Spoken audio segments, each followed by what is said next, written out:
Mein Name ist Jennifer Jeboa, ich bin Quartiermanagerin im Mannheimer Stadtteil Neckarstadt West. So, das Grundprinzip ist letztendlich, Menschen zu aktivieren und zu beteiligen, bzw. Beteiligung zu ermöglichen und gemeinsam mit unterschiedlichen Akteuren hier zu schauen, wie wir den Stadtteil schöner gestalten können.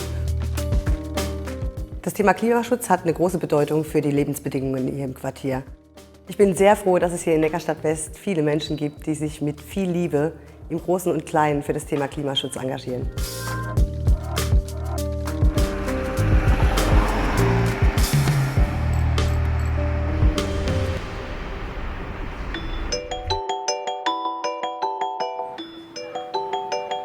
Ich bin Hendrik Tschaschler, Schulleiter der Marie-Curie-Realschule. Klimaschutz wird bei uns im Unterricht behandelt, in allen Fächern interdisziplinär. Wir haben entsprechende Arbeitsgemeinschaften und wir haben auch Projekte, die wir umsetzen, beispielsweise mit der Klimaschutzagentur. Also für uns ist ganz wichtig Mülltrennung. Wir haben die Lichtschalter markiert mit Licht an, Licht aus. Wir haben ein Hochbeet, um zum Beispiel hier regional Kräuter anzubauen. Vorne haben wir einen Baum gepflanzt, in Zusammenarbeit mit der Klimaschutzagentur herausgearbeitet, welcher einen Klimawandel trotzt. Schüler sind die kommende Generation. Die kommende Generation muss sich unter Umständen mit den Folgen des Klimawandels auseinandersetzen.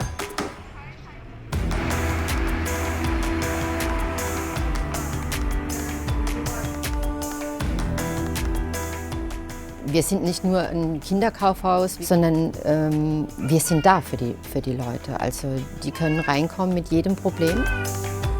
Also das Kinderkaufhaus beinhaltet eigentlich die Definition Nachhaltigkeit, weil es gibt Menschen, die haben Dinge im Überfluss, die sie nicht mehr brauchen, Spielzeug, Kinderkleidung. Und auf der anderen Seite gibt es Menschen, die genau diese Dinge brauchen. Dadurch landen die Dinge alle nicht auf dem Müll. Mein Name ist Andrea Reichert und ich bin die Koordinatorin des Kinderkaufhauses vom Diakonischen Werk Mannheim. Aktuell starten wir ein neues Projekt. Wir werfen jede Woche mehrere Säcke Altkleider einfach weg und wir nähen dann aus diesem Rohstoff einfach neue Sachen.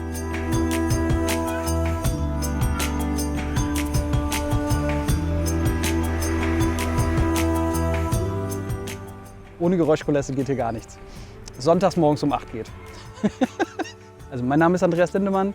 Ich bin Anwohner hier am Neumarkt in der Neckarstadt West und hier aktiv im Urban Gardening Projekt auf dem Neumarkt. Klimaschutz hier im Garten findet vor allem darüber statt, dass hier sehr viele unterschiedliche Pflanzen wachsen, auch Raum haben, dass hier Menschen auch ausprobieren können mit verschiedenen Bewuchsformen, was auch je nachdem, wie gerade das Klima in dem Jahr läuft, funktioniert.